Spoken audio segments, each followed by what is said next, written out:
Good morning, good morning. Happy hump day. It's Wednesday, April 9th here in the year of our Lord.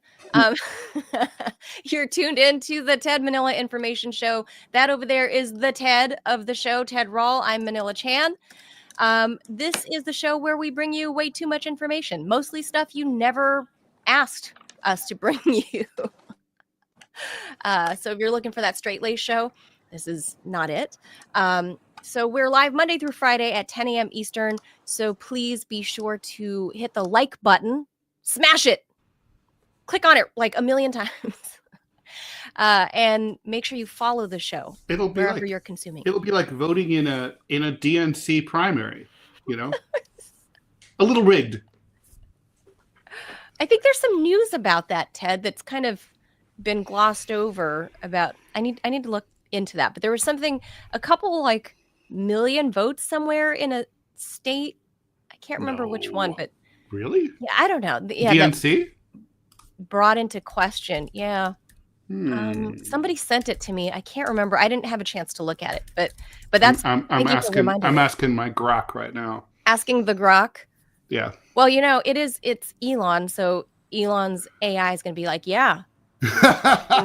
there were millions, zillions, quadrillions, millions and millions of wrongly accounted for votes.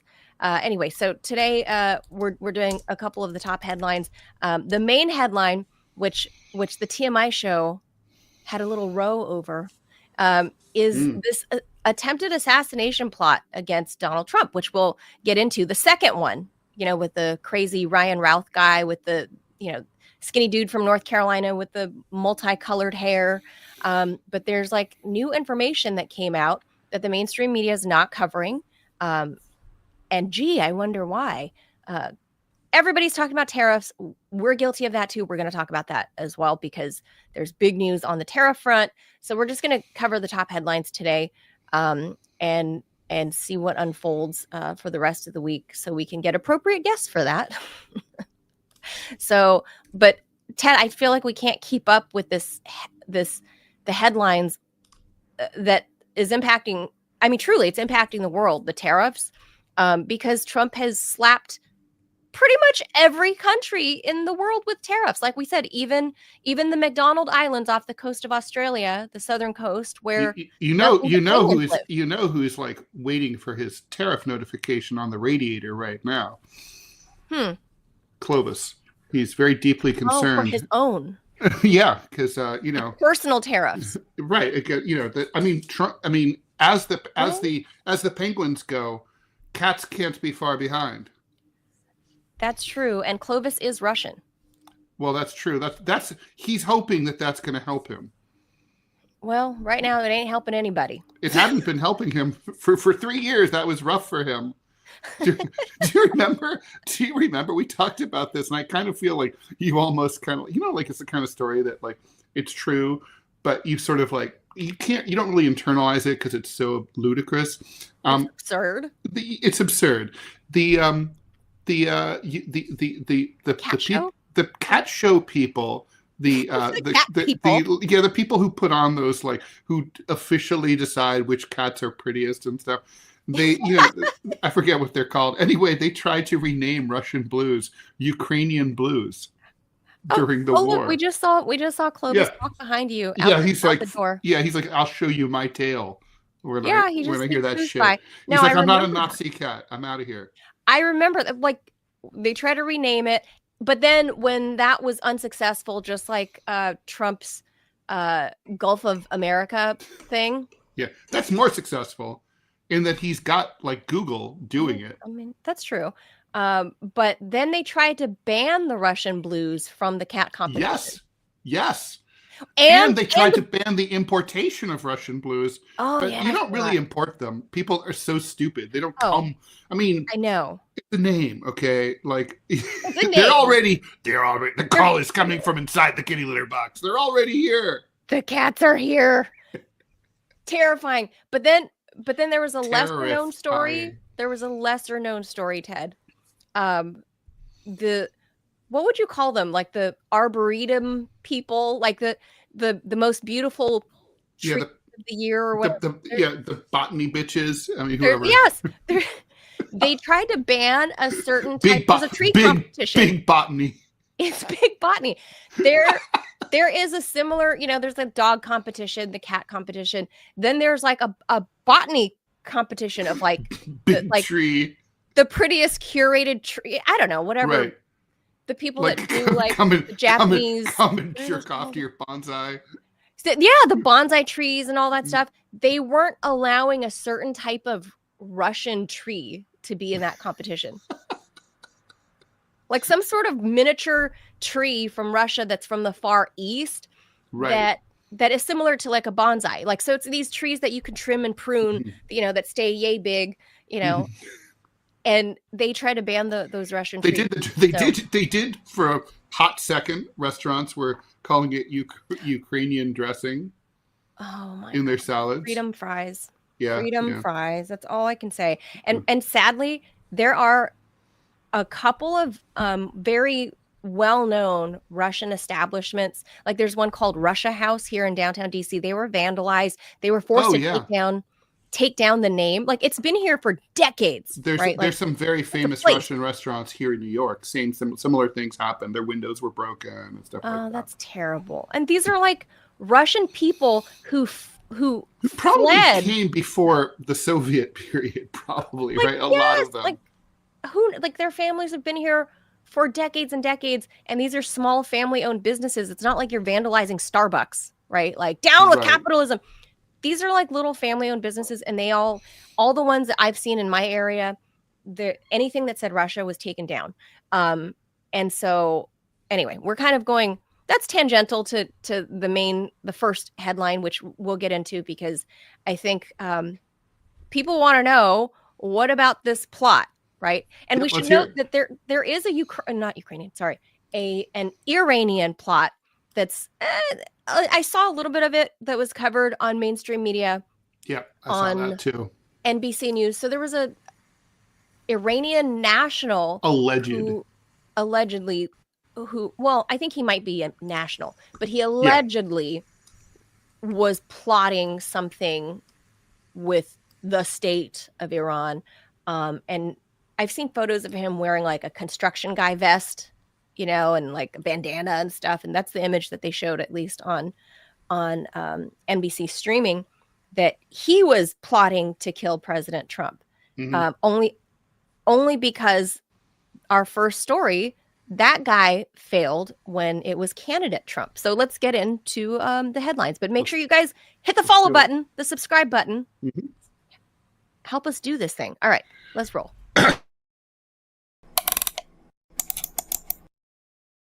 Manila teed up the assassinations really nicely. Alleged would-be Trump assassin Ryan Routh. You might remember him. He was the dude who was caught in September of last year with a rifle at the fence outside of Mar-a-Lago while Trump was playing golf, waiting for Trump to play golf, in what authorities said was an apparent assassination attempt on the former and then future president. Now the DOJ is seeking to admit evidence in court, arguing that Routh also thought about shooting down Trump's plane with a rocket-propelled grenade launcher.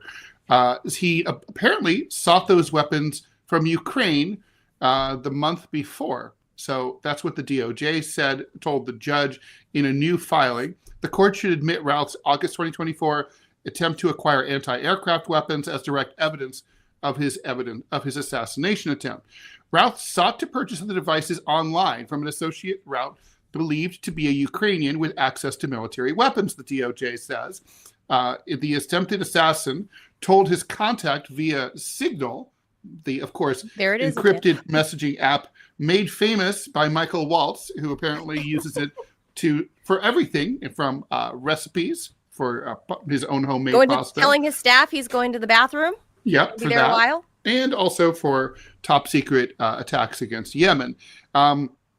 He asked, send me an RPG or Stinger. Those are the surface-to-air heat-guided missiles that were made famous in the 1980s when Reagan sent them to the Mujahideen during the Soviet occupation of Afghanistan. And I'll see what we can do. Trump is not good for Ukraine. I'm not exactly sure how Ukraine was supposed to send them. Maybe by Federal Express, maybe by I don't DHL. know. I don't know how they were supposed to do that. He was allegedly hidden in the shrubbery. Every time I hear the word shrubbery, I have to think about Monty Python. He was hidden in the shrubbery, and pointing his SKS-style rifle through the fence line of Trump International Golf Club. And it's not Mar-a-Lago, right? It's one of the... Well, it's adjacent property. to it, yeah, in West Palm Beach. When the Secret Service, the eagle-eyed Secret Service agents spotted him like 6 hours later and fired shots in his direction, forcing him to abort the attempted attack. I guess he drove off, right, and then was caught. The DOJ said that Routh and his associate, whom he thought was a Ukrainian who could get his hands on military hardware, talked about the 2020, the July attempt by Thomas Crooks, unfortunate last name, to assassinate Trump in Pennsylvania, with Routh writing, "I wish," before the two began discussing Routh's attempted purchase of a weapon. Routh and his contact, I guess we're assuming that this is an informant or a sting operation type thing, discussed purchase options, the DOJ said, with Routh asking about the price and whether his associate could ship it to me. You know, like on eBay, sometimes you could pick it up in person. I don't know if anyone ever does that. I never do. I always have it shipped to me. No. But like if it was a heavy object, like a bike or a guitar or something. RPG might be better. You know, you could save that shipping fee. Just pull up your F4, your F-150 up there and pick it up. Yeah. Before Routh then explained his reasoning, "I need equipment so that Trump cannot get elected. Going to the local store for such an item is impossible." Very true. However, you are at war, so those items lost and destroyed daily. One missing would not be noticed. Routh seems to not wrong. Routh seems to have noted Zelensky regime's profit-making scheme that they've been doing for the last 3 years. It's implied. If tens of millions would not be noticed, one missing would not be noticed. Yeah, one more. True. Why not, Ted? "Do you think Trump will be good for Ukraine?" he asked his contact. The prosecutors claimed that the two continue to discuss the possibility of Routh securing a rocket or missile launcher, and that Routh sent his contact an image of Trump's plane and wrote, "Trump's plane. He gets on and off daily." I'm not exactly sure. The one that says Trump on it. I don't know what the contact may be. I'm not really sure what the contact's supposed to do. Oh, so that's the plane. It's that plane with a golden Trump word on it. Like, now I get it. You know, it's like when Paul Verhoeven, the famed film director from Holland, he was trying to get funding for Starship Troopers, which had very expensive CGI scenes of alien insects. He couldn't convince his, it's Hollywood, so the people are dumb as rocks. And so he couldn't get the producers to understand, no, it's going to be really cool. So finally, at personal expense, 6 figures, he paid a CGI company to create like a 2-minute fight scene of the alien bugs. And then the producer was like, "Oh, that's cool. Me like big scene. Me pay big money to see more." So it's kind of like that. Like, Routh allegedly sent this picture to his contact, his alleged Yuki contact, and said, "Look, so this is the plane, the Trump plane. So now you understand.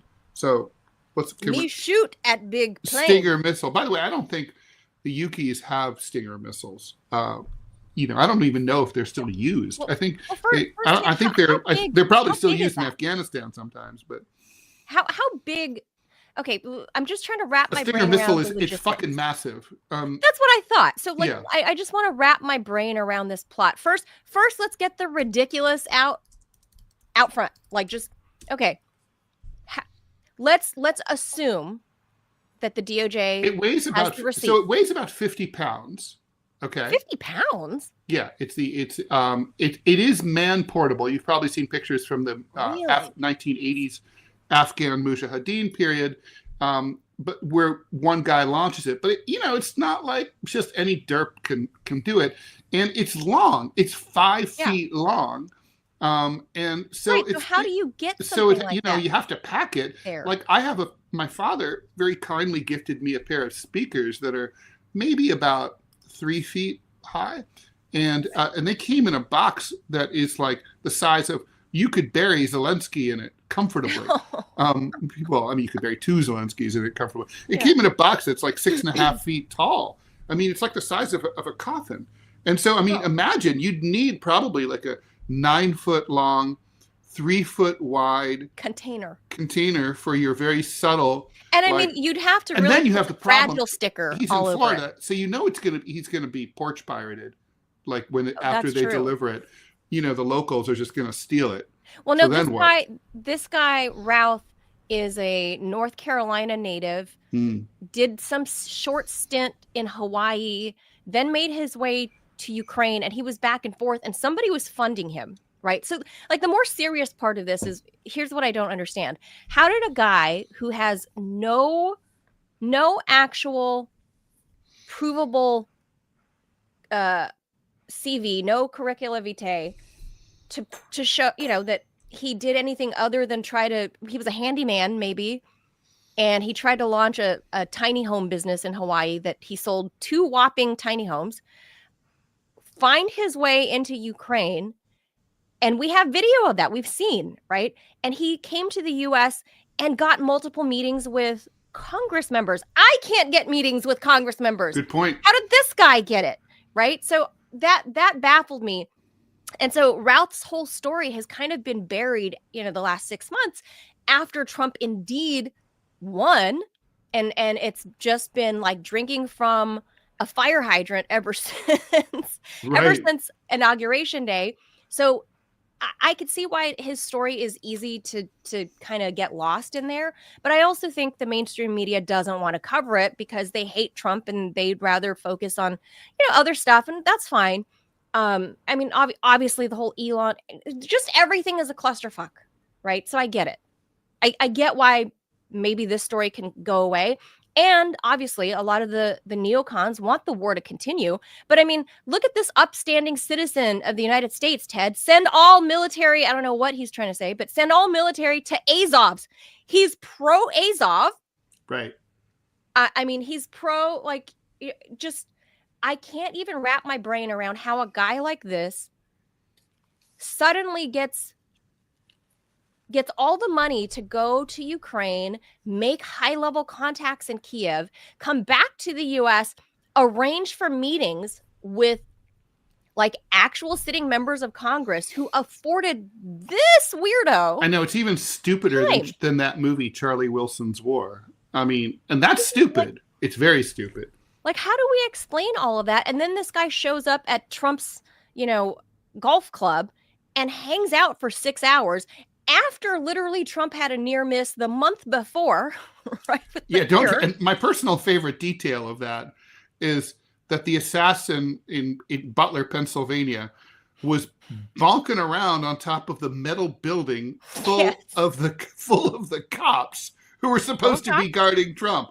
Hey, what's that? You know, what's that up there? Oh, that just must be that's just a raccoon. It's a raccoon on a hot tin roof. Yeah, we don't know. That's a Tennessee Williams reference. He was a gay playwright. You remember him?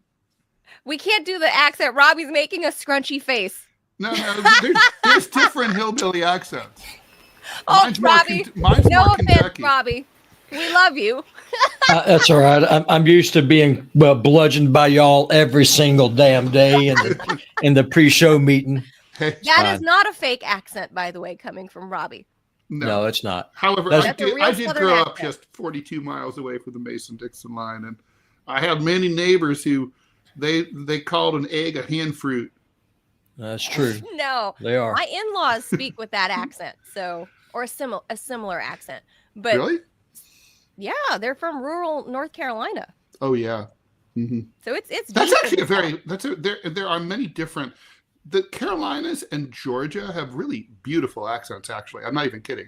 I mean, we consider them, you know, to be hicky, but the truth is they're really, I mean, if you if you just listen to it, it's definitely easy on the ears. Like, I've always thought, like, when you marry someone, you want to make sure they have a nice voice. Because sure. if they don't have a nice voice, it's hard to hear them every day. You know what I mean? My mother-in-law, who is a retired school librarian, sweet as pie, and she has that lilting Southern lady accent. Yeah, that's very sweet. It's very like comforting to hear her talk, and everything. She could tell you that a nuclear weapon is on its way from Moscow, and you're just kind of like, oh, okay. Well, NPR can do that too. You know, I mean, they'll deliver that news exactly in the same tone as they deliver all other news.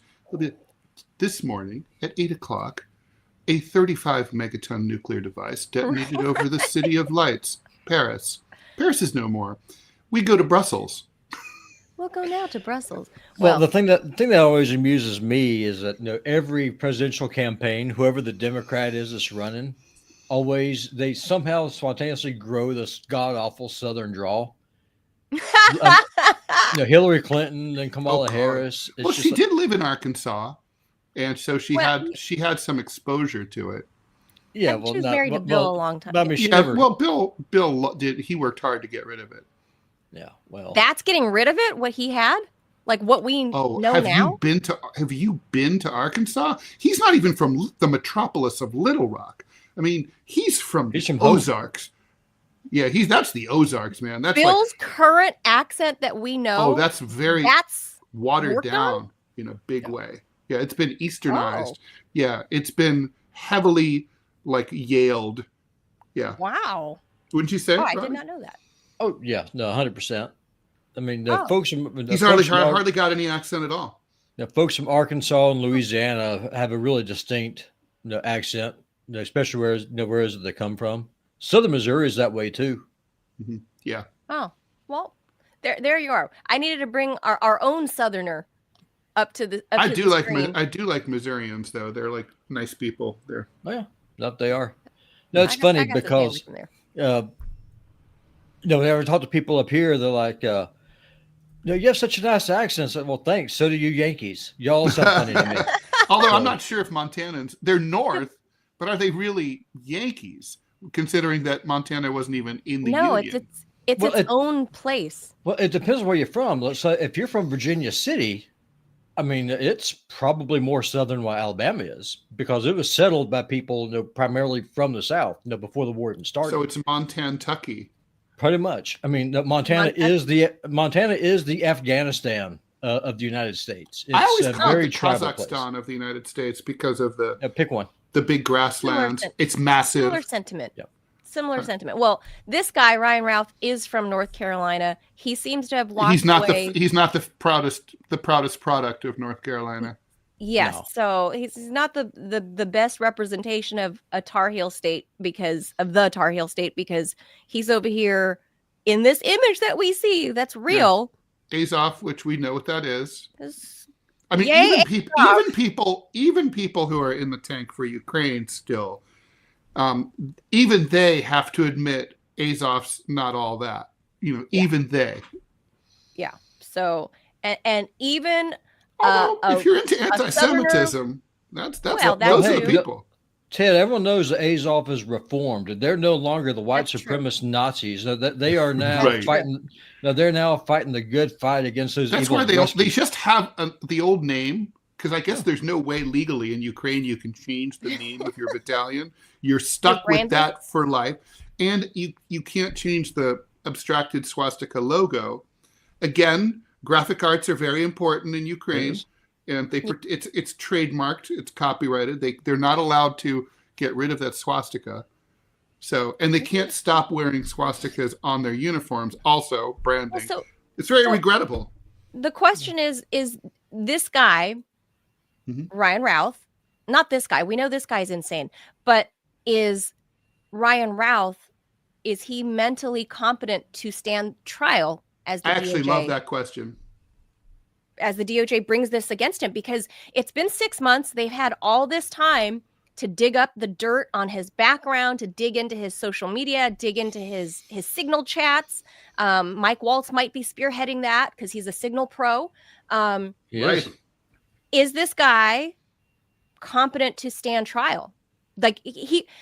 Well, He's you know, not the answer is nuts, yes. right? you know The the answer answer. is yes.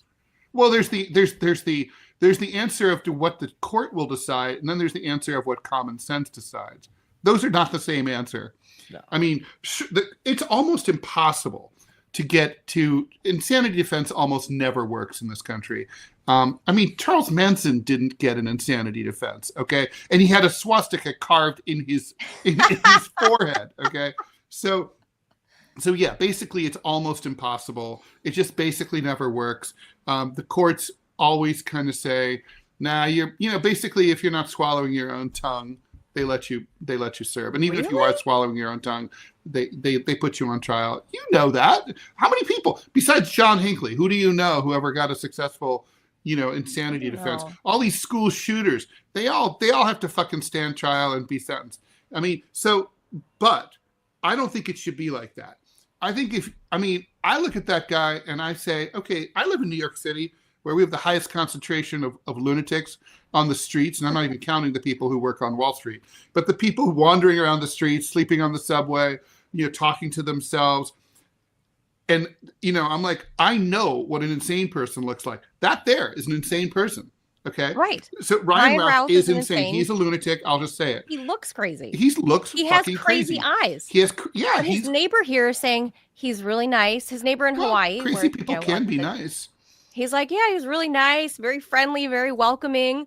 And crazy people can be friendly. Sane people can be unfriendly.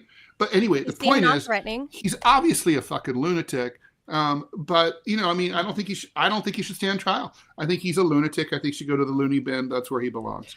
No, if inject him full of drugs. If you're able to get a international plane ticket, go meet with people, send out emails, if you're a functioning member of society. Well, in this case, far be it for me to agree with the government. In this case, I do. I mean, the dude, he has more than three neurons firing. So there's just 2 days in a row, Ted, where we're just disagreeing. Yesterday it was over the tranny, and now it's over this. So typically we agree on things. By the way, there's a trans reservation now that we're not even doing, and I sent it into the. We don't have a Signal group chat. We should probably get Michael Waltz to hook us up with that. We have a different group chat. We won't tell the NSA where ours is. Yeah. But anyway, in our group chat, I put it in. I was surprised you guys didn't want to do it. Did you hear about this story about, and this is like going off script, but whatever, this never happens on the TMI show. Never. But did you hear about this story about how the White House is now ignoring media queries and questions to the White House press office from any reporter, including reporters at the New York Times and other mainstream organizations with the pronouns that have, in the signature line, my pronouns are, and so on the grounds that they are not fact-based people, and therefore they could not be trusted to, they shouldn't be dealt with. So basically, they just started doing this, and then at some point, they got the White House press conference office to comment and say, "Yeah, actually, we don't talk to anybody who has those in their email. We just we ignore those." I find that kind of hilarious. Well, at any rate, this comments. That's an thoughts. No, that's an aside. What do you think? Is that okay? They can talk to whoever they want. Okay. Well, that's clearly true. But you can't make somebody talk to you. I mean, I can't. Yeah, but I mean, is that a reasonable reason not to talk to a reporter to a reporter? I don't know. I wouldn't do something like that, but if that's their prerogative, like, all right, you're disqualified simply because you're some person that insists on. I have an idea. Call me she, her. I think the rule should be that you only have to say your pronouns if they're not obvious. Right. Like if Clovis's pronouns are bark, bow wow, and dog, and you're like, but you look different, then I think he needs to explain that to her. But if you look at him, you're going to be like, I know he's meow cat. That would be like if my signature line that also included a photo of myself and a link to my work and whatever, it says, sincerely, Manila Chan, Asian. I knew you were going to say that. So, it's like race, white, non-Hispanic. Everyone knows. They can tell by looking at me. Right. So like, but hey, you could be transracial. Like you got identify as an Asian or something. Or, you know, I mean, I'm 6'2". Okay, wait. What if someone says like, you know, my height, Ted Rall, my tall. height, tall. It's like, but maybe I identify as trans short or trans That's dwarf. true. In your heart, you're short. That's actually true. Well, so I know in my heart, I'm very short. Listen, I know how to get the TMI show press credentials in the White House. I've got this figured out. Good. Let's do it. So what I will do is I'll apply and I'll tell them white dude, Southern drawl, and that will get me right on in. Done. That could work. Pronouns. How about this is pronouns? Supposed to go with our later topic. Yeah. See, this would tie in with the AP topic. All but right. okay, Robbie, we got to do our first ad read because it's that time. Well, we don't have enough people on Rumble right now, so it ain't gonna happen. On Rumble. Yeah, it's gotta be on Rumble. Oh, I'm looking at all the other numbers. It's a Rumble ad. Yeah, it's because what is that back in the day, Rumble, with the ad reads, they would just take all of the numbers from all the different socials and just let you do it. Oh. However, that started getting people banned off of YouTube and other things. So now it's a Rumble specific ad. So you gotta have enough people on Rumble to make that happen. So Rumblers, share the link.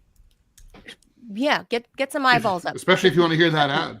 Yep. Yes. Hey, this time we want to help feed us. Well, this time, well, it's an ad for. Is it an ad for a Stinger missile? We're not saying it is, but we're not saying it's not. Ooh. Well, I mean, I don't want to bury the lead, but I think y'all will like the ad a lot. RPG. Mm-hmm. Yeah. I always said I wanted. It could be explosive. I'm not going to say anything about Tannerite, but I mean, just saying, it could be about Tannerite. Okay, so we'll save that for later. See how the numbers go. Okay. All right. Thanks, Robbie. Welcome. All right. Let's move on to numero dos. All right, we're moving slowly here. We got to pick it up, pick up the pace. With the Trump administration's reciprocal tariffs taking effect today, the biggest trading partner, China, says, "Bring it on, fuckers." Beijing has promised to fight to the end after Trump imposed 104% tariffs against China. So Beijing, not being left out, said, "We'll call your 104 and raise you 84, bitch," on all U.S. goods as the world's second largest economy refuses to back down against Trump. The retaliation came just hours after Trump's tariffs against 86 countries took effect at just after midnight last night, Eastern time, with successive increases raising duties on all Chinese goods to 104%. According to Eurasia Group China expert Lauren Goldman, unofficial government-linked sources in China say that the Chinese are prepared to go after us in 6 ways. Number 1, halting any collaboration on fentanyl-related efforts. So this is good news for all of you crackies and meth heads. It's going to be a lot easier to score. Hunter Biden, so this is like, the Trump administration and President Xi are looking out for you. Also, no more agricultural exports from the U.S., so they're going to have to make their own McDonald's hamburgers over there without any help from us. They're going to slap restrictions against U.S. poultry imports, which, frankly, given bird flu, is probably something they should have already done. They're going to block the sale of American services in China, like design, consulting, financial, and legal services, which means I will no longer be selling my cartoons in China. Actually, that could be a problem because I'm in the South China Morning Post, so I hope they don't really do that. Anyway, they're going to prohibit U.S. movies. So that's, I guess that's a big deal. Don't they usually just steal them? Anyway, and finally, they're going to launch investigations into the IP, that's intellectual practices of American companies, cat, pot, meat, kettle. These steps are not just reactionary, they reflect a strategic shift. Now, this part's super interesting. Goldman says that Beijing has been preparing for what they call decoupling. So it will continue to follow its playbook of stepping up support to safeguard the domestic economy and finding alternative markets for trade and investment. I was listening to NPR the BBC this morning, and they were saying that the Chinese are going to just try to sell more shit to their own people. Although it's not like, why didn't they think of that before? But obviously, Manila, I'm sure your thoughts went to the same place mine did when I read this. I just thought, well, this is kind of like what we did to Russia. we fucked with the Russians, and Right. they're like, okay, well, we'll make new friends and we'll make new alliances and we'll just do without you. And we always knew this was coming because we always knew you were assholes, and we knew this. And so we prepared for this. Similarly, the Chinese always knew we were assholes. They always knew that They know we're mean girls. They knew something like this would happen. So they're ready. You know. They've known for the past 20 years that we're mean girls, and that the Chinese weren't really part of the cool kids. You know, like they've known. So That's once true. they got into the WTO, they've been making preparations ever since the last 20 years for the day when it would come that the mean girl would be like, "You're not cool anymore." Like, And we the day totally has don't come. like you, and like you're fuck off. You're so ill. And that's basically, what Trump has done. And now the Chinese are like, okay, that's fine. We've been consulting with Russia on how to handle this. They seem to be doing better with, like 4% GDP growth, whereas everybody else is struggling behind at like 1-ish, 1.2-ish. And Ted, just breaking moments ago, as you were reading this, the EU has already replied. Oh, we knew that was going to happen today. tariff. What did they say? So they're saying 25%. Okay. So it's interesting. I mean, even though these are retaliatory, I should point out that they're still lower than what Trump is doing. 104? Yeah. What is it? I want to know how that number is arrived at. 104. Well, apparently it was Chinese relied upon by 84. some economist who says that the Trumpies didn't talk to him, and they didn't apparently they didn't calculate them correctly. They're only really supposed to be about a quarter of as much as Trump calculated. Yeah, and then there's this weird rift between Peter Navarro, who is now free from prison, along with Elon Musk, because Peter Navarro is saying this is the tariffs are fantastic, and Elon's like, STFU, you're a moron, and they're fighting it out publicly. Caroline Leavitt, the press secretary, is like, I don't know, boys. I'm just going to let boys be boys. I'm not getting involved. That's really, I'm barely paraphrasing, but that's pretty much what she said. She's like, boys will be boys. We're just not getting in the middle of that. Because Peter Navarro and Elon are fighting over tariffs, because obviously Elon is about to go back to his regular day job, which is doing all these different, tech businesses. And tech is going to be massively, massively hurt by these tariffs, because we don't make anything in the U.S. And if we, all the tech stuff like the Nintendo Switch that's coming out, that's going to increase prices dramatically. So we're actually seeing right now, Ted, people are starting to rush out. There might be a run on consumer goods, especially electronics, because the prices on them are due to go up an estimated 40%. So if you need like a washer or dryer and you've been, thinking, oh, I'm going to wait for the Labor Day sales, right? Maybe you need to redo your math, because that washing machine is going to go up 40% because of the components and where it's, everything that's coming from China. We don't make anything here. Toys are, and toys are a big deal in my house. Obviously I have a little one. Toys are going to go up. They estimate at least 25% on toys. And they say, consumer interest groups say that around, I think 85 or 89% of toys that are played with by American children, basically 80 to 90% of all the toys American kids play with come from China.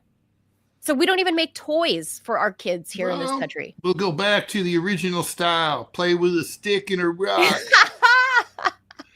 So this American sticks and American rocks. This is, yes, our own American painted sticks. Make granite great again. I guess kids are going to go back to playing with, get that shell. Get that loose shell. Play with that. I don't even know how this shakes out, because I can't imagine a world where this continues for longer than a couple of weeks, Ted. Like how? Well, I can, but I don't think we're going to see that. But yeah, no, longer than a couple weeks. Yeah, I think this will be over in like a month. This is all about forcing negotiations. The globalization is here to stay. It's not going anywhere, unfortunately. I think there's a lot to be said against it. But it's what's happening already. I just don't see the powers of big capital allowing this to change. All these the big business people and the bankers are all really pissed off right now. Obviously. By the way, everything they're used to being heard. Remember our conversation with Lauren Fix, the car woman. She basically said all the cars that are currently on the lot are tariff-free.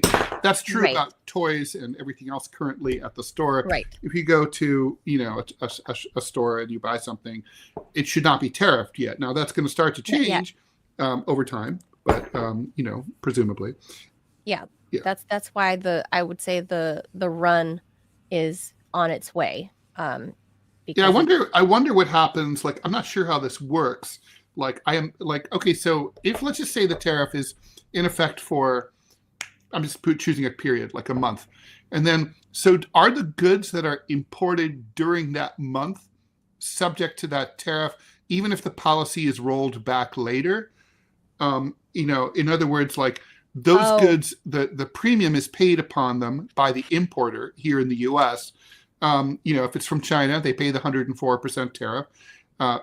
Starting today, anything that comes into, say, the port of Long Beach, it comes into that shipping container.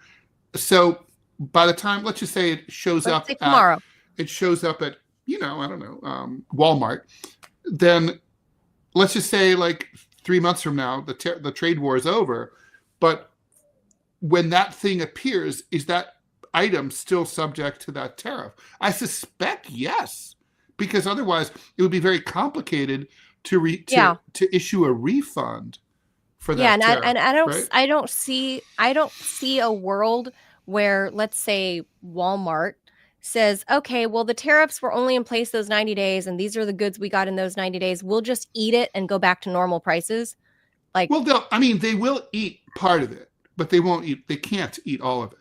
Yeah. So I don't foresee a world like that. I mean, it's not really true when they say it will all be passed on to the consumers. That's just not how it works, but most of it will be. So I think we will see the ripple effects, even if it ends, let's say it ends in 90 days. I think we'll see the ripple effects into Christmas. Like, I think there's going to be a shortage of goods. I think, because I know people in New York City, actually, that do the import export stuff, and they said, any RPGs? I need to ask how I can get some flamethrower drones, because they bring in a lot of goods on containers. They own big containers, and they say the rates for the shipping had gone up during COVID and stuff like that. So there are ripple effects, like downwind of all of this stuff. So it'll stay there, and it'll stay in place like that for many months. So I think you're going to see this, even if the trade war ends. There will be an inflationary effect. Yeah. You're going to see those prices stick around on those products clear into December, because it takes weeks for those containers to get here in the first place. All right. So do we have enough? Robbie, do we have enough people on the Rumble feed to do that ad read? Or no? Nope, he's shaking. Nope. Okay. Okay. All right, let's move on. A federal judge yesterday ordered the Trump administration to restore the AP's access to key White House spaces after it exiled the AP over its refusal to use Gulf of America instead of, what it's actually called, the Gulf of Mexico. U.S. District Judge Trevor McFadden. The French labeled it that, right? That's correct. An appointee of Trump directed the White House to resume allowing the AP into the Oval Office, Air Force One, and Trump's private bathroom. No, just kidding about that part. And other limited spaces when they're made available to other press pool members. The judge also granted the AP's request for access to events opened to all credentialed White House reporters. He did issue some caveats. This injunction does not limit the various permissible reasons the government may have for excluding journalists from limited access events. It does not mandate that all eligible journalists, or indeed any journalists at all, be given access to the president or non-public government spaces. It does not prohibit government officials from freely choosing which journalists to sit down with for interviews or which ones' questions they answer. And it certainly does not prevent senior officials from publicly expressing their own views. like on Signal, for example. No, the court simply holds that under the First Amendment, if the government opens its doors to some journalists, be it to the Oval Office, the East Room, or elsewhere, it cannot shut those doors to other journalists because of their viewpoints. He wrote, the Constitution requires no less. He wrote that obviously to try to protect the First Amendment rights of the government. People forget that the government officials have First Amendment rights too. I actually don't think they should. I think they should be subject to harsher rules than the rest of us, but that's a whole different discussion for a different time. But, a lot of judicial rulings coming down. I personally am really on pins and needles over what the Supreme Court is going to decide about this guy, Abrego Garcia, who was accidentally deported to El Salvador. It wasn't an accident. Well, it was an accident. I don't think it was an accident. Well, but basically the government is arguing that they have the right. I think they just don't care. Well, right. They don't care. But they admit it was a mistake. So they're arguing that they have the right to arrest anyone with a private goon squad of unidentified people in unmarked cars, grab Americans off the streets, and send them to a foreign country and never let them back, even if they're U.S. citizens. That's what they're arguing here. So if that's the case, we've been looking at is Trump a fascist? If SCOTUS rules for Trump, that's fascism. Fascism is here. If the state is allowed to do that. Well, I was sort of moving to be convinced on the Abrego case. So we'll see. But as far as like this AP thing goes, like the freedom of the press thing, I give no fucks and I cry no rivers for any of these people, Ted, because when our jobs were on the line, when RT got taken off air, when Sputnik got taken off air, did any of these people say a fucking word? Did not any to mention, of them cry First Amendment? What happened to us was a lot worse. I mean, what has the AP lost? These people still have jobs. Yeah, they still have their jobs, and the company still exists, right? It's not like our company doesn't even still exist. It's done. It's out of business. AP is not, and not only that, right? Like, what has the AP really lost? Oh, they can't go and repeat the administration's propaganda at their official press conferences. Right. That's not even the one place in the world You're where there's no actual news being created is in a press conference. You're more likely to find news on a random street corner than you are in a press conference. They're really, truly, they haven't lost much. I generally feel like you should have solidarity, but it's right.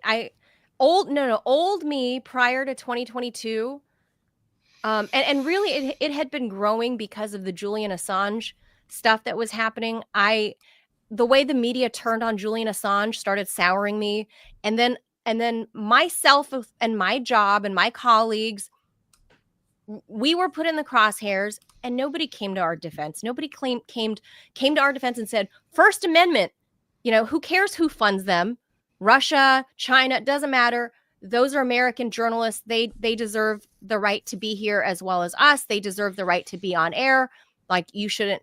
Nobody said that. And they've had years to come to our defense. They had years to come to Julian Assange's defense.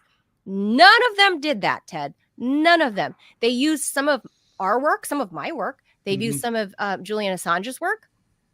And then when it came time that they should have stood their ground and stood up for him, they shat on him and alleged that he was a rapist, alleged that he was a Russian spy, So I really have a lot of animosity towards who I thought were my brethren, who once upon a time I was in the same press pool with them. I was in among the same pool, the gaggle of reporters, at Capitol Hill, shoulder to shoulder with all these people.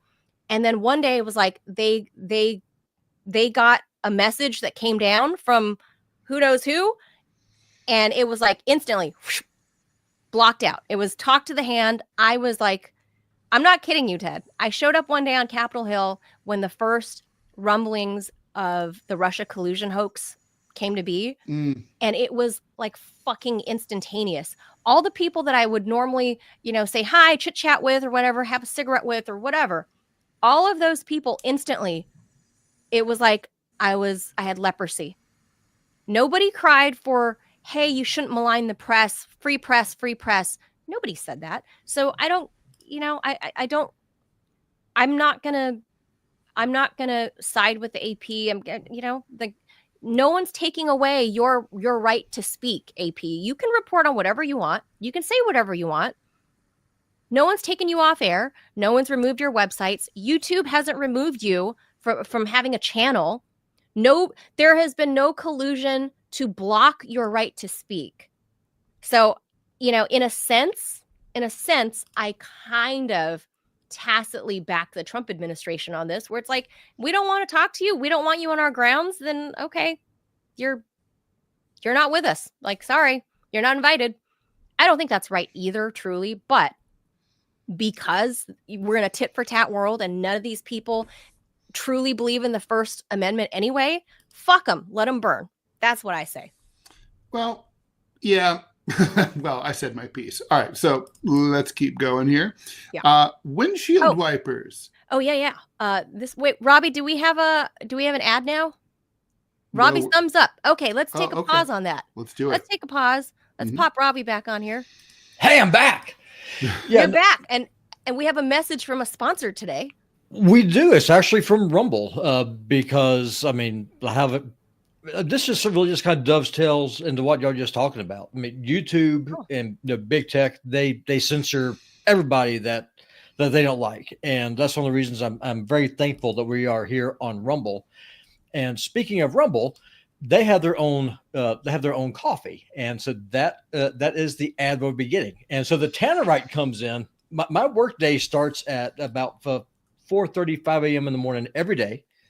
And so I need strong coffee. And that, fortunately, is what Rumble is going to give us. So it's going to get this thing started. Here we go. Maybe. We're still rookies. We're still rookies with all the ad stuff. I think it's... Hold on. In that time, I'm going to buy some time here and point out on the trade tariff thing. Nerd in the Rumble chat says, the toy collector market is in chaos. All my fellow collectors are shitting bricks. Online retailers like BBTS are jacking up prices already. $100 action figures up to $150. Wow. Okay. So I didn't think about the secondary market of the collectors. Well, they're ripping those buyers off because those are not real tariffs yet. Right. Well, that's unless true. You're talking about something, an item because it's a secondary market that's currently being produced in China, or maybe it's like on route or something like that. So. There we go. Okay, it's up now. All right, here we go. Right. Sorry about that. Word from our sponsor. They abound. Yes, this is from our sponsor, 1775 Coffee. Weak coffee is for the weak, and at Rumble, weak has never been part of the mission. No fillers, no fraud, and no settling for mediocrity. Just like 1775 Coffee. It's single origin, small farm, hand-picked, specialty grade coffee that stands for quality, free speech, and calling out BS when it matters. Forget stale, mass-produced beans roasted, just enough to hide the flaws. Dark roast hits like a Trump tariff. God help us. Medium roast helps keep it bold without the bitterness, and vitality mushroom blend. Real energy and lasting focus. No synthetic garbage. For K-Cups, whole bean, or fresh ground coffee, go to 1775coffee.com. Use the code STUDIO for a 15% off and start your morning with coffee that stands for something. Oh, and every dollar spent enters you to win a Cybertruck and $30,000 in cash. I don't know about the Cybertruck, but I'll definitely take the coffee. Yeah, the Cybertruck I might not want because, I don't want to be a target. Yeah. Well, where y'all are, that would be a problem. Although they're supposedly, here in Montana, have you seen not so much. That video that Musk has been retweeting of people shooting at their Cybertruck, and apparently it's kind of bulletproof? Well, the glass I knew was bulletproof. I don't know about the body, like the body armor. I've been reading other reports that the siding is coming right off because it's glued on. Oh, it probably depends on what kind of bullet you're using, right? So true. If you're shooting a 50 cal at it, I don't know. Yeah, RPG. That'd be wild. That's right. I mean, I'm going to have mine FedEx pretty soon, Ted, because I think I don't want the tariffs You don't think I already ordered mine while we were on the show? I'm going to get tariffs on my RPG. Damn it. Yeah, my first target's going to be my neighbor who has their little Yorkie barking all night long last night when it was 31 degrees. Hey, so there's a question. Is Ukraine on the tariff list? They are. They have a 10% tariff. A 10? Why did they get 10? Because they're already funding all the government. Seriously, what the hell we're taxing ourselves. What are they producing, though? Propaganda. Well, money laundering. It is a money laundering. Wheat, right? What are Ukraine's top exports? Well, it used to be wheat. I don't know. Now, I don't know. Well, I think they still do a lot of those. Beautiful ladies? Banking, especially in the money laundering. Beautiful ladies who appeal to racists who are into Aryans. One thing. Thomas is actually talking to a Ukrainian girl here at our local school. She told him, I think that you're very cute. And so they're up. So she offered to teach him Ukrainian. And so that's going to be very interesting. No, well, imagine she speaks. Imagine she probably speaks both. She's from Donetsk originally, because here in Kalispell. So she would speak Russian. Yeah, one would think. I mean, it's kind of weird because we had a bunch of Ukrainian families that got brought over here late last year in the Biden years. Yeah. Yeah, and so it's pretty wild because they go to school, they all speak in English, and we don't have translators or anything because, I mean, why the hell would we? We're in Montana. But it's pretty interesting. So here's the answer to that question. Ukrainians are basically still corn and wheat, then animal and vegetable fats and oils, primarily sunflower oil, soybeans, iron ore, and then iron and steel products. So they have semi-finished steel and flat-rolled products. And money laundering. Don't forget the money laundering. That's the most important sector of their economy. And Nazism. I guess you could export that. Yeah. You can but how do you tariff that? It's been very successfully exported. But how do you make money off of it? Like, can you monetize Nazism? Ephemera, posters, badges. They did have nice uniforms back then. Maybe that's true. They did. They had some. Wait a minute. Hold on. If we're talking secondary markets on like used products, like collectibles, or are you talking about brand new? I'm talking about new stuff. Azov could make their own badges and stuff. Oh, I bet they do. I guess those would be subject to tariffing. I bet you YouTube would let them sell it too. That's true. Oh, yeah. I mean, because YouTube's in the tank for them. So, okay, I'm gonna go away so y'all can keep on doing what y'all do. All right, I'm glad we got one in. I'm looking up. I'm asking Grok if the Azov people sell badges that you can buy online. Patches. I'm sure that they have. I've seen people here in the DC area wearing like patches on their hats, with there's the Velcro on the top, and you can change out your logos that you put on your hat. I've seen plenty of people here, at least at the height of this whole Ukraine stuff. The Azov stuff.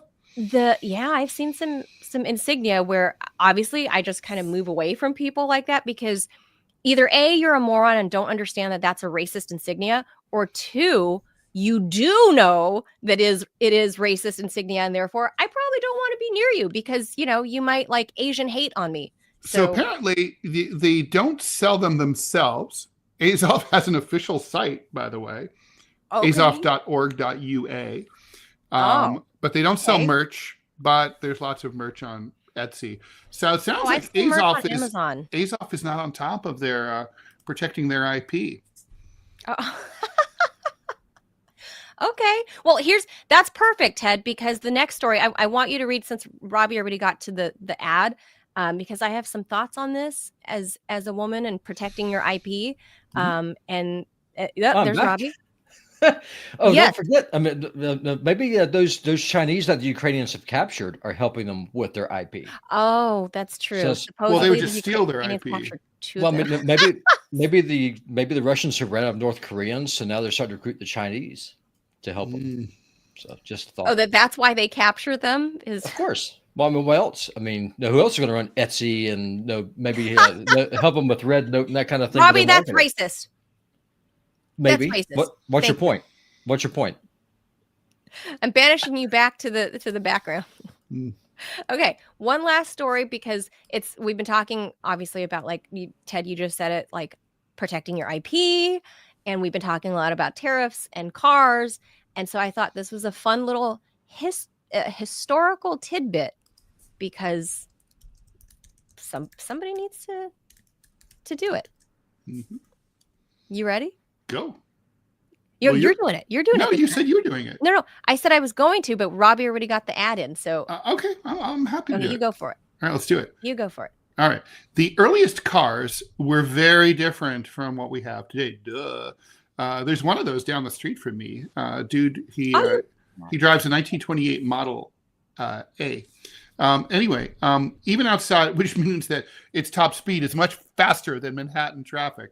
But even outside of modern amenities like backup cameras and Bluetooth, very basic features that we had, that we take for granted, did not exist. By the way, basically the earliest cars did not even have windshields. They had no way to clear water off the windshield. And actually, that's because the earliest cars didn't even have windshields. People parked their cars indoors because otherwise they'd be full of water. They didn't have a top, right? The first gas-powered car was invented by a German dude, Carl Benz, in 1886. And basically, it was kind of like the horseless buggy, right? And a lot of the stuff that we think car nomenclature comes out of that. Like, why is it called the glove compartment? Because people used to wear gloves when they rode a horse. And the earliest motorists wore gloves when they drove cars. Nobody obviously does that anymore. Why is it called the trunk? Because it was an actual trunk that was tied to the back of the early car. And so we kept the name, even though obviously it's not really a trunk anymore. Anyway, the need for better design and functionality resulted in mass market, very affordable cars in the form of the Model T, rolled out by Henry Ford in 1908. But even as the Tin Lizzie, as it was nicknamed, was not fully enclosed. The Model T was easy to operate and built to handle very hard roads, because a lot of roads in the United States were not paved yet. It had a top speed of 40 miles per hour, which obviously was better than horses, but it was challenging to run. In the winter, water-based radiators would freeze and crack. In the spring, muddy roads meant that cars could get stuck, and there was nothing you could do to shield yourself from the wind, rain, dust, a lot of dust, or debris. Before windshields were the norm, they were an optional add-on for the Model T for rich folks, meaning that many early motorists didn't have it. Windshields didn't become standard until about 1915, but they kind of became a hazard. Visibility was limited, obviously, as you know now, if you can't work your windshield wiper, or if, like mine, it gets schmutzy and it just smears the dirt across it rather than lifts it off when it gets wet.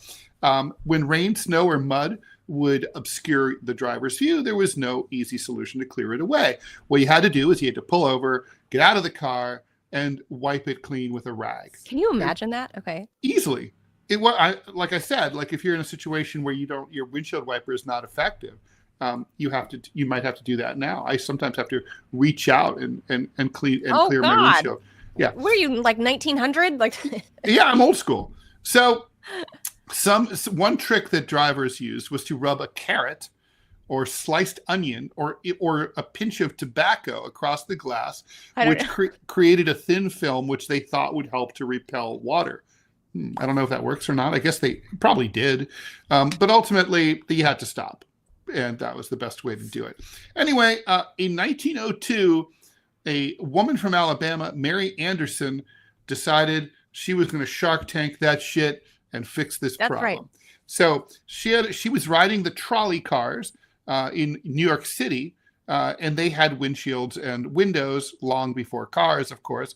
And she noticed her driver trying to look through the windshield, which was covered with sleet, as the weather often is in New York City.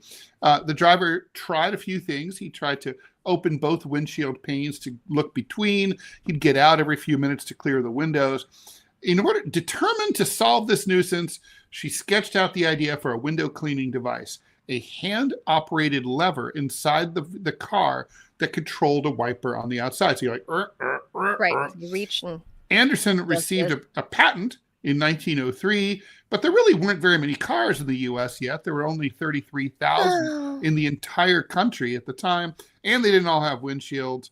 So there wasn't that much interest. Her patent expired unsuccessfully in 1920, right around the time that cars became more popular. Between 1919 and 1929, the number of passenger cars on U.S. roads skyrocketed from 6.5 million to 23 million.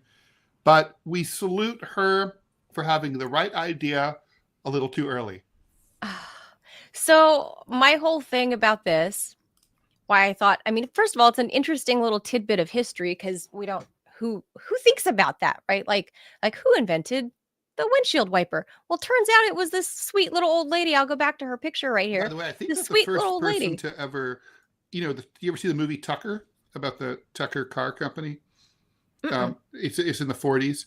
The Tucker car company was basically put out of, it was very innovative. It was the first car that had seat belts, and it offered the windshield wiper standard. It was optional up until that point. What year? And here's the point too. It ran partly on water. It was in like late 1940s, like 1948 or something like that. And so, as you can imagine, big gas did not like that. Well, I'm sure. So they killified Tucker. Oh, of course. Tucker. I've never even heard of it. Well, I wanted to give big props to, I just learned this, that Ms. Anderson here, just before the turn of the century in the late 1800s, came up with this idea, right? Was it 1800s or right after 1902? 1902, this little old lady. And I would say leave it up to a woman to improve on, like, she's watching you guys operate, because back then, you guys it's a guy operating the trolley car or driving, or you're muted, Ted. So it's like watching these men get out there, and it's like, oh, you silly boys. Definitely a guy. Yeah, it's you silly boys getting out there every time going and cleaning stuff off. And she's like, there's got to be a better way. There's got to be a better way. So, of course, leave it to some little old lady, some mom. But then, as luck would have it, right, this little old lady gets no credit for it. I mean, except for now, I guess, like 200 years later. Give Mary Anderson some credit there. She didn't profit off of it, Ted. Like, it is always the although case there are there are definitely other precursors to the windshield wiper, I should point out, right? A lot of times things are simultaneously invented by a variety of people all at the same time. Sure. Charles Darwin, his theory of evolution, he had to rush to print because he heard that a rival was about to go to press with something similar. So he had to cut him off at the knees. Back in 1896, a guy named George Capewell from Connecticut filed a patent for something called windows of slow-moving craft that's similar to current automotive wiper designs. There's a Polish pianist who also claimed to have been the first inventor. And then there's, in 1911, a British dude, or a British company, Sloan and Lloyd Barnes, filed a patent for a guy named Gladstone's Adams. That's 1911. Mary was 1902, and 1903. Yeah. Mm-hmm. And furthermore, information. I will say the Connecticut guy was smart, though. He tried to sell it to streetcars. To sell it to the trolley car, he sold it to the trolley car people. So and they probably had more money And not to mention, it wasn't really optional to be stopping all the time, right? I mean, Right. people probably yelling. You're delayed. You're delayed on your stops, but you know, like Mary There's Anderson an Irishman visiting New York City, James Apjohn, who also in 1903, same time, filed a similar patent. So I'm just saying, interesting. So right around the same time, but again, because there was no technological advancement like this where word could get out, where people could get a similar idea and copycat each other. This was, a world back when it took weeks to get a letter across America, right? So it's not like Mary heard about that. And she wasn't a trained inventor of any sort, a science person. She actually studied theater. She was a theater lady. That's why she was in New York City. She was a theater woman. And somehow she just saw the trolley guy like going every couple minutes. And she's like, damn it, I'm late for an audition or whatever.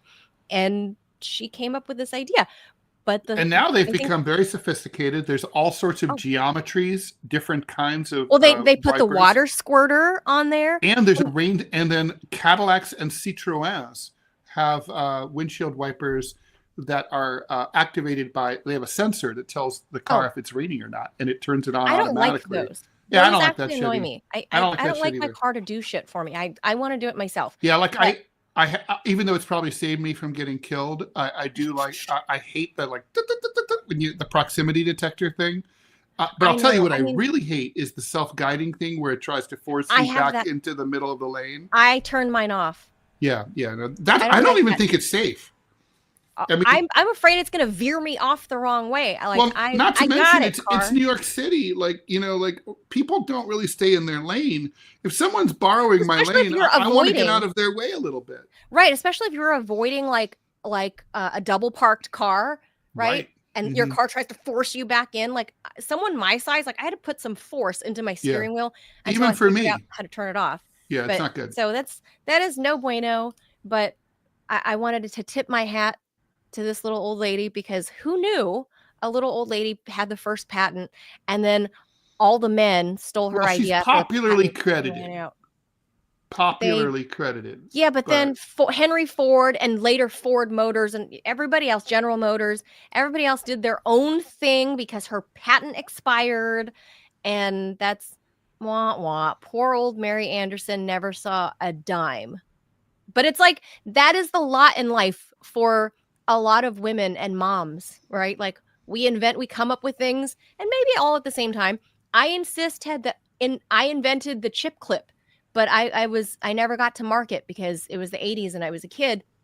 But I used to use my grandmother's clothespins from the clothesline in the back, because I told you yesterday I have a chip habit. Like I like to just nibble. I'm a nibbler. I like to nibble on chips.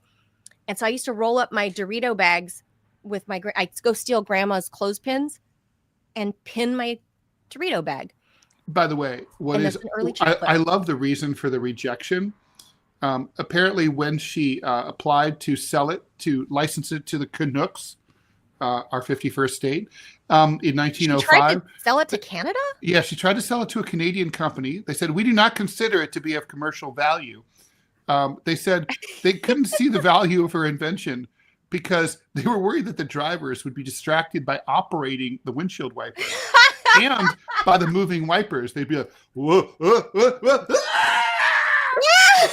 Things moving in front of me. Yeah. What do you think that was, Ted? Sexism? They're like, really what it was they're like, lady. No, you know what this is? This is, again, it's big sleet. The power of big sleet is everywhere. We take for granted. Big glass obscurity. Well, no, they want you to wreck because then you buy new cars. True. You get new windshields. Safe light replace, safe light repair. That's right. Yeah. Like, so the predecessor to Safe Light, whoever invented the windshield, was like, no. Yeah. I want a rock. You know, Safe Light's in with big gravel. Like they hire gravel trucks to drive across the country with spilling a little bit of gravel, sprinkling and then it. You get the little, then you get the little stone. Like the second you get your Safe Light replaced, the next day you get another hole in your windshield. You get a tiny nick that spider webs right by the summer, and then it's ideally you're buying a new windshield weekly.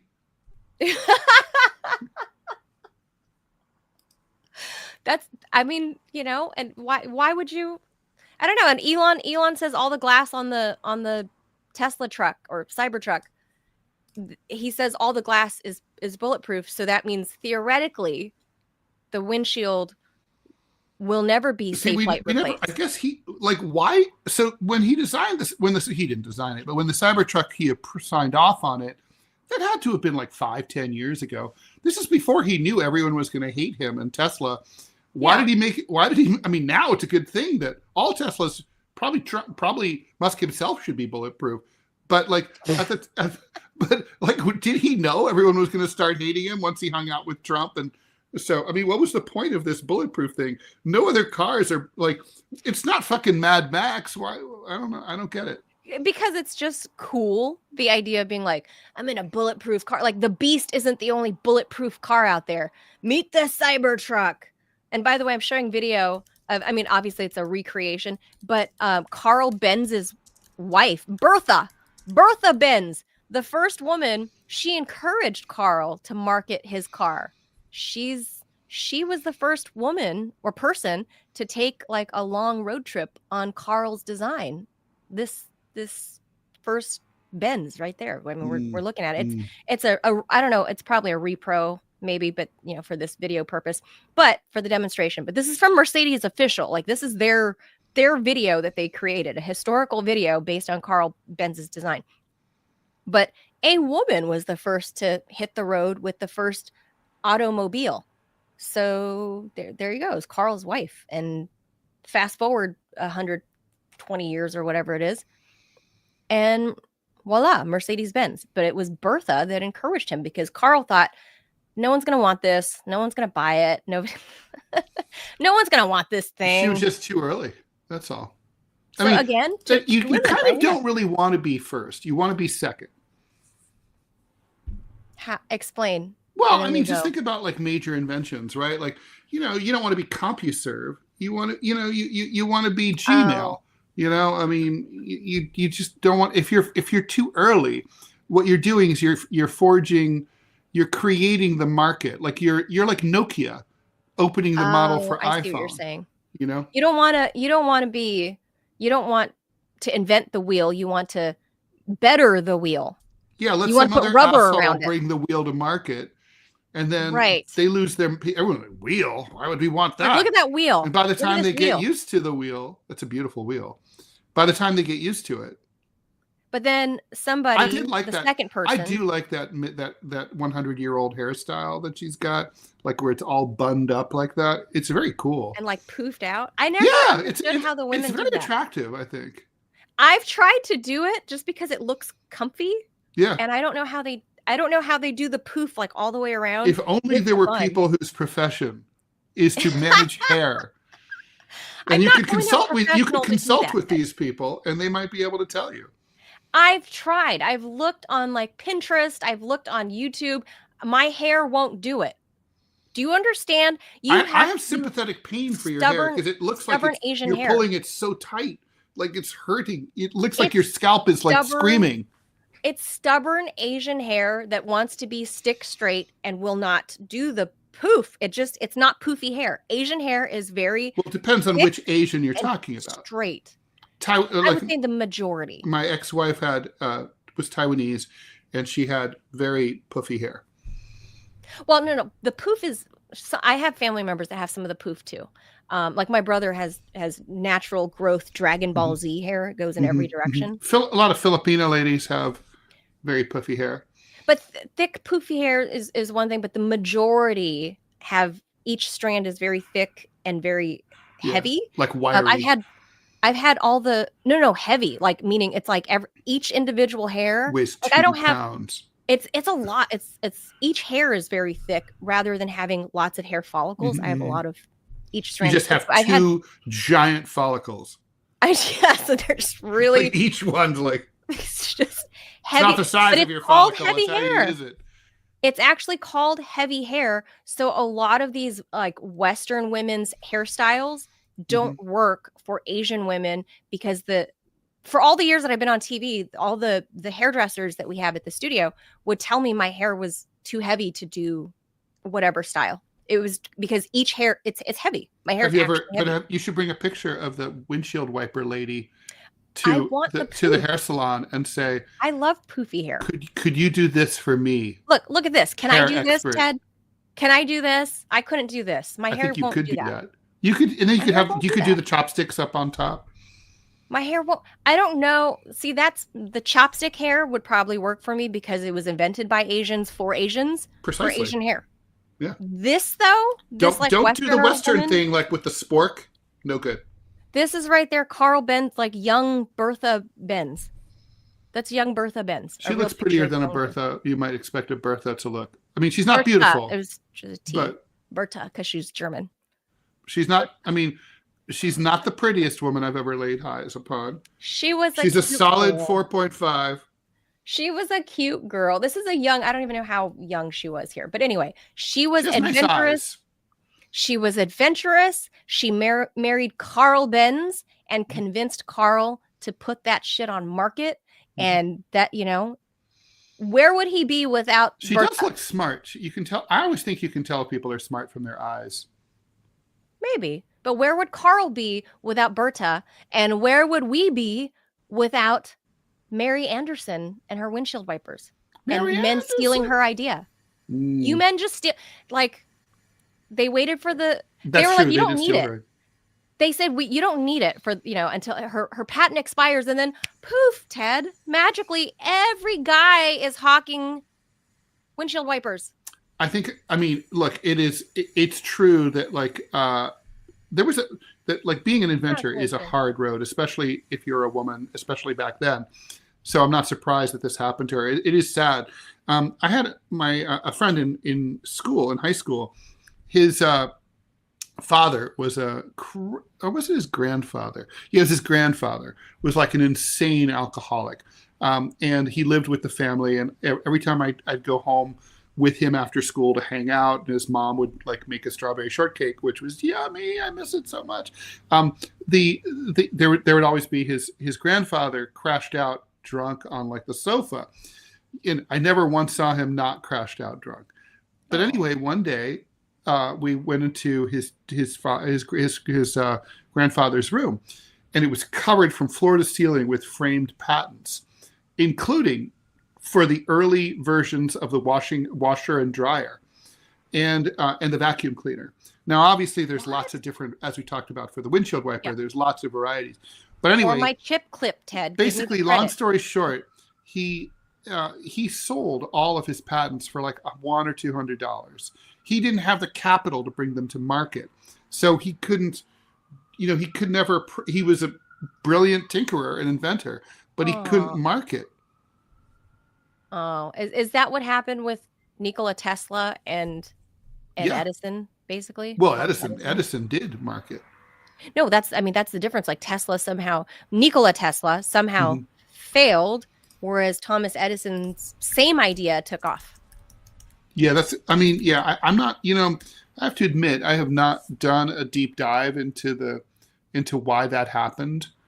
Right. I guess it's kind of awesome that Tesla is immortalized now by having a giant car company named after him. And having swastikas associated with his name now. Anyway, we'll leave that right there. Poor Nikola Tesla rolling in his grave with Elon Musk getting all the shade that he's getting. I'm not even saying that Elon doesn't deserve it. That's for you to decide. It's not. I don't care. But poor Nikola Tesla, his name is now being used and associated with. Well, so according to this is why Tesla failed. He was brilliant, but a lousy business person. There you go. He sold his patents to Westinghouse, George Westinghouse. Really? For a lot of money, $60,000 in 1888. That's about $1.8 million today. But he then gave up millions in potential royalties to help Westinghouse's struggling company, which left him cash strapped. So in other words, he invested in Westinghouse, poured his own money into experiments, didn't get funding. So he he had he built a building called Wardenclyffe Tower here in New York. And what happened was it was a joint venture with J.P. Morgan. J.P. Morgan didn't really think it was going to work, yanked his funding. Tesla couldn't find new inventors. It had to be torn down in 1917 to pay off debts. So he lost a lot of money there. Famously, Edison was in favor of DC, and Tesla was in front of AC, but Edison fucked him. And then also he just became like kind of a wackadoodle late in life. Tesla did, or Edison? Yeah, Tesla. He claimed to talk to Martians. He obsessed over pigeons. How do you know that's nutty? Well, he obsessed over pigeons. Well, I mean, you live in New York City? What? Did he live in New York City? Because you guys are chock full of them. Yes, he did. He died. He died in 1943, broke in a New York hotel room. Oh wow! What a dismal ending. There should if there isn't one, there should be a biopic. I feel like there have been some floppers out there that they tried to create about Nikola Tesla. I think there's also a show. I don't know, but I think inventors are great, and I think there should be a show dedicated to inventors. There's one. I think there is. With Ethan Hawke plays him. It's funny. Mixed feelings about that. I don't know. He's uber Gen X. It's apparently a very, very dumb movie. Right, that's what I'm saying. Like, no one's done it well. Like, I'm sure these Nikola Tesla movies are out there. These docs are out there, biopics. But I think they've all been flops. And there are invention shows, but they're more based on like modern inventions. I would like to see an invention show based on historical stuff that we now use today, based on something very rudimentary, like what Mary came up with here with the windshield wiper. I would like to know, the birth of how this stuff came to be and how it evolved. And I don't think there's a lot of history shows about that. So we take it for granted. So there you go. Right. Little bit of fun. Thank you for bringing that up. Fun history, I think. You and I like history, Ted. For sure. History's always I didn't know about Mary Anderson. Did you? No, not at all. See, now we know about fully Mary. informed. All right. Poor Mary. All right. All right, guys. Thank you so much for tuning in. Robbie, do we have time to do another sponsor? Nope, we're out. Okay, that's gonna do it for us. We will be we'll be back tomorrow at 10 a.m. Eastern. Thank you guys for tuning in. Hit that like and subscribe button, and that way you can help ensure that the show comes back. Truly, it helps. Thank you. I'm Manila Chan. That's Ted Rall. Adios, amigos. Bye. Bye-bye.